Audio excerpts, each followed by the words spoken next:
कोई वहम में न रहे, इलेक्शन वक्त पर होंगे। इलेक्शन का अमल किसी सूरत नहीं रुकेगा। इलेक्शन कमीशन के अहम इजलास का एलामिया जारी।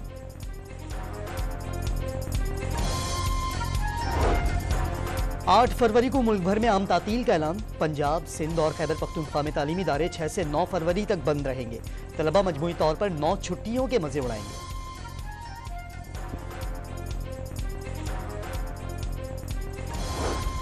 अडियाला जेल में गैर शरई निकाह केस की 10.5 घंटे तवील समाअत।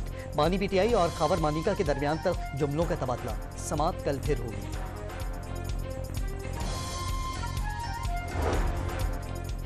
गैर मुल्की ज़र मुबादला ज़ख़ायर में 5 करोड़ 40 लाख डॉलर की कमी। मजमूई मालियत 13 अरब 26 करोड़ डॉलर हो गई।